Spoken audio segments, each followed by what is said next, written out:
Si vous souhaitez gagner un peu d'espace de rangement supplémentaire, pensez à récupérer un vieux cadre de fenêtre en bois sans la vitre. Je retourne le cadre de fenêtre en le posant côté joli vers le bas.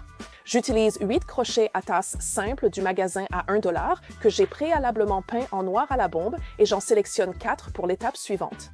J'utilise aussi 2 chaînes de suspension prises sur des paniers en fil métallique du magasin à 1 $. En suivant mes marques au crayon, je visse un crochet à tasse de chaque côté du cadre de la fenêtre. Je répète la pose des crochets de l'autre côté court de la fenêtre et visse 2 autres crochets à tasse. Je relève les mesures du dispositif de suspension pour les reporter à l'endroit où je veux l'accrocher. Mesurez le milieu de chaque côté et la longueur totale de la fenêtre de gauche à droite. Je choisis l'endroit sur mon plafond, reporte les mesures et visse 2 crochets à tasse pour accrocher mon cadre de fenêtre. Si votre plafond n'est pas en bois, il faudra sûrement visser dans les poutres ou utiliser des chevilles selon le poids. Je collecte quelques crochets et paniers rustiques pour commencer. J'aime surtout les grands crochets en S. Cependant, j'accroche aussi la décoration de plusieurs façons différentes. Une autre façon consiste à nouer ensemble une corde plus épaisse, puis à fermer les extrémités avec de la ficelle plus fine. Vissez des crochets à tasse dans le cadre de la fenêtre pour faciliter la suspension. J'utilise une combinaison de toutes CES méthodes et même plus pour un effet rustique et aléatoire. Et il vous reste une façon charmante et rustique d'ajouter du rangement supplémentaire à votre espace ou de l'utiliser pour exposer vos collections préférées. J'espère que cela vous inspirera à envisager de récupérer un vieux cadre de fenêtre, une petite échelle ou même un volet en bois pour créer une décoration suspendue au plafond de votre cuisine avec vos propres objets. Transformons CES panier en osier basique en un style vintage. La première chose à faire est d'appliquer de la vaseline tout autour du panier, là où vous ne voulez pas que la peinture blanche adhère. Une fois que c'est complètement sec, essuyez avec un chiffon humide et, comme par magie, la peinture devrait s'enlever là où la vaseline a été appliquée. Maintenant que c'est terminé, créons un support à panier à 2 niveaux pour votre cuisine, où vous pourrez mettre vos fruits et d'autres articles. Enroulez simplement de la ficelle autour du panier du bas et faites un nœud. Je l'ai fait dans 3 coins différents en formant un triangle et voilà, vous avez créé un joli panier suspendu à fruits d'inspiration vintage. Mon voisin avait une vieille commode en face que je savais pouvoir restaurer. Je devais d'abord enlever tous les matériaux abîmés. Ensuite, j'ai enlevé toute la quincaillerie et les portes du bas. Je n'en aurai pas besoin pour la transformation que je vais réaliser. Je veux aussi enlever la quincaillerie des tiroirs. Maintenant, le dessus était vraiment abîmé. Resté dehors sous la pluie et au soleil, j'ai commencé à poncer avec du papier grain 80 de haut en bas. Après avoir tout poncé, j'ai utilisé du grain 120 puis 220. Le ponçage génère beaucoup de poussière. J'ai donc utilisé mon tuyau à air pour tout enlever. Alors, il faut s'assurer de bien nettoyer ça du mieux possible. Ensuite, je voulais me débarrasser des rampes qui étaient en bas parce que je n'en ai pas besoin. Je veux un concept ouvert, donc j'ai découpé chacune d'elles et je les ai retirées. Ensuite, j'ai pris du contreplaqué Luan. Idéal pour des étagères, je voulais le mettre en bas car il est imperméable aux casses où un liquide se renverserait. Après l'installation, quelques agrafes suffisent à le fixer où je veux. Ensuite, j'ai préparé la peinture. Je vais boucher tous les trous laissés par les charnières et tout ce genre de choses, puis il sera temps d'appliquer la sous-couche. La sous-couche s'applique toujours avant la peinture. Il faut quelque chose pour que la peinture adhère au meuble. L'étape suivante consistait à appliquer une bonne peinture de qualité spéciale pour meubles. Après séchage de la sous-couche, appliquer la peinture. 3 couches ont été nécessaires. Ensuite, il était temps de passer à la teinture. Je voulais ajouter des étagères au milieu et je voulais une teinte foncée. C'est pourquoi j'ai choisi le noyer. Je vais donc préparer toutes les planches pour les étagères et le contreplaqué Luan du bas. Il va aussi recevoir de la teinture parce que je veux que tout soit assorti. Ensuite, il était temps de faire le dessus. Une fois que tout est poncé, j'applique cette teinture et il a fallu en fait 2 couches de teinture. T'as déjà vu cette finition professionnelle qui donne un aspect propre et durable? Eh bien, c'est à ça que sert CE polyuréthane. Tu l'appliques et ça va donner un bel aspect brillant tout en rendant la surface solide et durable. 2 ou 3 couches, puis retour à l'étagère du milieu. J'ai pris CES planches que j'ai teintées plus tôt, je les ai mises en place et j'ai utilisé des clous fins pour les fixer. Il est temps de mettre un nouveau fond. J'avais du contreplaqué Luan en trop, alors je l'ai découpé à la bonne taille. Encore une fois, quelques agrafes tout autour des bords vont le maintenir en place. Maintenant, il est temps de prendre de nouvelles ferrures. C'est vraiment peu coûteux, ça change l'apparence et c'est noir donc ça ressort bien. Il faut ajouter des tapis de protection dans les tiroirs abîmés, mais ça semble bien, on va refermer. Tu te rappelles la vieille commode dans l'allée? Regarde ça. Quelle transformation! J'adore comment elle est devenue CE Buffet îlot de cuisine. Le résultat est tout simplement incroyable. Il n'y a aucune raison de jeter un vieux meuble quand on peut le regarder, faire preuve d'imagination et le transformer en une œuvre d'art. J'espère que ce projet vous a autant plu et inspiré à créer votre propre revalorisation. Si vous manquez d'espace de rangement dans la cuisine, voici une façon créative et fonctionnelle de l'augmenter en utilisant la hauteur. Je sélectionne 3 planches de bois similaires de mon stock et les aligne côte à côte. Sous les paniers, je dessine au crayon un autre côté irrégulier pour le dessous, puis je découpe les planches à la taille voulue avec une scie à onglet. Je ponce légèrement l'avant, les côtés et les extrémités de chaque planche avec une ponceuse. Une baguette de cèdre est mesurée puis découpée à la largeur des 3 planches. J'utilise la première pièce découpée pour marquer la découpe de la seconde et en obtenir 2. Les dessus et les côtés des baguettes en bois sont peints en noir charbon avec la peinture minérale Fusion pour qu'ils s'accordent avec les paniers. Des crochets à tasse du magasin à 1 $ sont sortis de l'emballage et vissés dans de la mousse d'emballage pour créer une surface stable. À l'aide d'une peinture en aérosol noir pour métal, les crochets sont recouverts sur toutes les faces. Pendant que les crochets sèchent, je place les bandes de bois peintes aux extrémités des 3 planches, puis je marque 2 emplacements de vis par planche au crayon. Je préperce des trous pilotes aux emplacements marqués sur les bandes de bois posées sur une planche de récupération pour éviter qu'elles ne se fondent lors du vissage.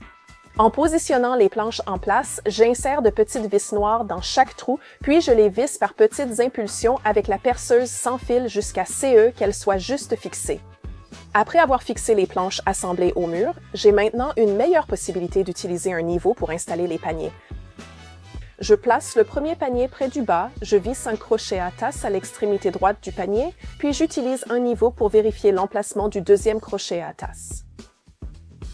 Je place maintenant le panier du haut, marque les emplacements avec les crochets, puis les visse en vérifiant l'alignement avec un niveau. J'attache maintenant les 2 derniers paniers en les positionnant en fonction de l'espace restant. J'ai trouvé qu'il était plus simple de fixer les petits paniers, de les niveler, puis de marquer les emplacements des trous avec les crochets en forme de tasse. Pour garder le style bois rustique, je choisis 2 pochoirs, tampon palette et tampon caisse d'expédition de Funky Junk's Old Sign Stencil qui offre des marquages authentiques. Je positionne chaque pochoir, puis j'applique la couleur noir charbon de Fusion Mineral Paint pour que les images ressemblent à de vrais marquages de palette. Pour rendre les paniers plus attrayants, j'utilise un pochoir et un feutre pour créer des étiquettes numérotées en papier. Vous pourriez aussi écrire à la main des dates précises sur les étiquettes. Accrochez les étiquettes à votre guise, remplissez les paniers de vos fruits et légumes préférés et profitez d'un espace de rangement pratique et esthétique. J'adore les différentes tailles des paniers, c'est eux qui vous permettent de les remplir avec des articles de la taille idéale selon vos besoins.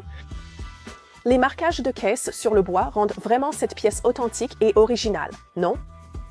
Cette solution de rangement, fonctionnelle et esthétique, s'utilise aussi bien dans une entrée, un bureau, la cuisine, la salle de bain, l'atelier ou une chambre. J'espère que cela vous donnera envie de créer votre organiseur. J'ai eu un ami qui m'a donné un vieux meuble, mais j'ai de super idées pour lui. Je vais d'abord retirer le tiroir et changer la quincaillerie, puis enlever les portes pour un concept ouvert. Je vais aussi retirer les étagères du haut pour maximiser l'espace disponible. Je le sors dehors, puis commence à le poncer avec du papier grain 80 pour rendre les côtés rugueux et faciliter l'adhérence de l'apprêt. Ce que vous voyez ici, c'est moi en train de pulvériser de l'apprêt. La peinture n'adhère pas bien directement sur le bois, donc il faut appliquer une couche d'apprêt pour que la peinture puisse accrocher. Je vais donc appliquer de l'apprêt partout sauf à l'intérieur, une bonne couche suffira. Je vais maintenant utiliser une peinture spéciale pour les meubles. Ne lésinez pas là-dessus, il vous faut une peinture de bonne qualité pour les meubles. Une fois que vous l'avez appliquée, laissez sécher et je vais mettre 3 couches. Ça le rendra beau et solide.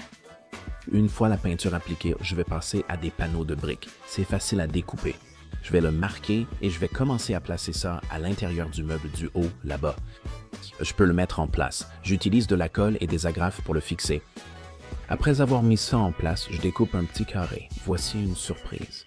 Je vais découper ceci et CE que je vais installer une fois que CE sera retiré. C'est une boîte électrique. Je vais brancher quelques interrupteurs et prises. C'est facile, je peux suivre les instructions en ligne. Une fois que j'aurai installé cet interrupteur et cette boîte électrique, je vais mettre un cache blanc. Ça se fond un peu avec le dessus de l'armoire, c'est plat et j'utilise la taille de la boîte pour que ça ait vraiment l'air bien une fois en place. Ensuite, j'ai mis une boîte de prise sur le dessus pour une lumière. Regardez ça, ça rend vraiment bien et j'ai acheté cette lampe sur Amazon. Ensuite, je retourne au tiroir pour installer de belles poignées. J'ai appliqué 3 couches et il est vraiment beau. Mettez-le en place et il est temps de l'installer à l'intérieur. Je vais mettre une ampoule et j'ai CE Super Néon en forme de tasse de café. Je vais installer ça là-haut. Ensuite, je vais aussi aller chez Dollar Tree pour acheter de la déco. Toutes COS, tasses et paniers. Et je vais mettre ma cafetière en place. Regardez CE Super Support que j'ai trouvé pour toutes mes dosettes. C'est super, je l'installe. Ça va couvrir l'interrupteur, allumer le néon, la lumière et regardez-moi ça. CE qui est génial avec CE cache-lumière, c'est qu'il est réglable. Maintenant, il est temps de se préparer un bon vieux chocolat chaud.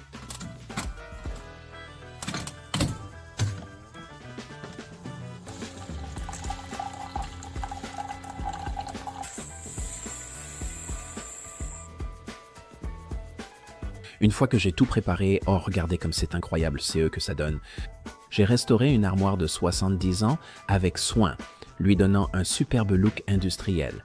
J'espère que vous aimez aussi, surtout avec l'enseigne néon derrière. Je trouve le résultat superbe. J'espère que cela vous a inspiré à recycler de vieux meubles à votre façon. Commencez avec 3 petits plateaux à poignées et 2 bandes de bois. Utilisez de la colle chaude pour fixer un des plateaux à une des bandes de bois de façon à que les fonds soient bien alignés. Prenez le second plateau et fixez-le à l'extrémité opposée de la bande de bois. Centrez le 3e plateau entre ceux du haut et du bas. Collez la 2e bande de bois. Il est maintenant temps de peindre. Appliquez 2 à 3 couches de peinture en spray sur toutes les faces de votre support. Fixez les bocaux sur les plateaux et votre support est prêt à l'emploi.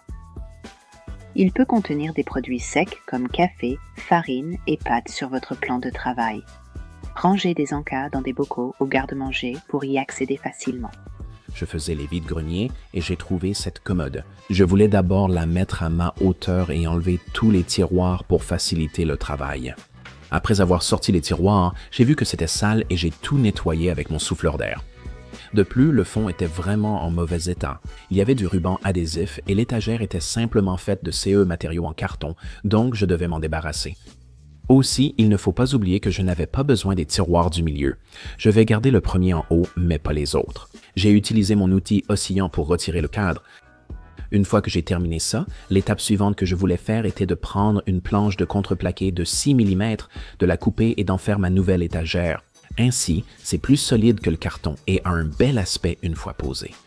Tout ce que j'ai à faire, c'est de le marquer, d'utiliser ma scie circulaire et de le couper à la longueur parfaite. Une fois que j'ai fait ça, je le mets en place et ça rend très bien.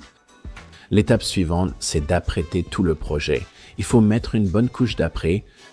Si je peignais directement, la peinture pourrait s'écailler, donc je mets cet apprêt pour masquer les taches et permettre à la peinture d'adhérer correctement. Une fois que j'ai fait ça, je me suis aussi assuré de fixer l'étagère avec quelques clous de finition. L'étape suivante, c'était de passer à la peinture. J'ai bien laissé sécher l'apprêt toute la nuit, puis j'ai utilisé une peinture de bonne qualité spéciale pour les meubles. C'est ça le secret. Après avoir peint tous les côtés au rouleau, j'ai appliqué 2 couches. Ensuite, la solution parfaite a été de sortir le volet de la poubelle et je l'ai découpé à la bonne taille. Je voulais ensuite le peindre, mais au pinceau ou au rouleau c'était compliqué, alors j'ai pris de la peinture en spray. Il s'applique bien avec seulement 2 couches. Ce qui est génial avec la peinture en spray, c'est que c'est aussi une peinture à base d'huile et ça donne une très belle finition satinée. Une fois que j'ai peint ce côté, j'ai peint l'autre et le meilleur, c'est que je n'ai eu besoin que d'une seule couche sur le devant de CES tiroir. Je vais aussi installer de nouvelles poignées. Comme ça, tout sera assorti. En fait, je vais installer CES Bar à l'avant des volets, ainsi que de nouvelles charnières, et je vais les mettre aussi. Regarde ça, franchement, ça rend vraiment bien. Maintenant, j'ai mis des crochets sur le côté pour accrocher mes ustensiles de barbecue, pose ça. C'est aussi parfait pour mettre mes copeaux de bois. Je peux les ranger en bas, tout ce que je veux. Je ferme les portes et tout est hors de vue. Et je vais mettre une planche à découper. Regarde ça, en fait, c'est super. C'est un compagnon latéral pour mon barbecue. Je trouve que le résultat est vraiment super. Je ne crois pas que ça aurait pu mieux se passer. Au lieu de jeter ce vieux truc qu'on a trouvé sur le bord de la route, on l'a transformé en une magnifique station de grillade extérieure recyclée. Le résultat est super. J'espère que CE Projet vous plaît et dites-nous CE que vous en pensez. Merci d'avoir regardé Home Talk, à la prochaine.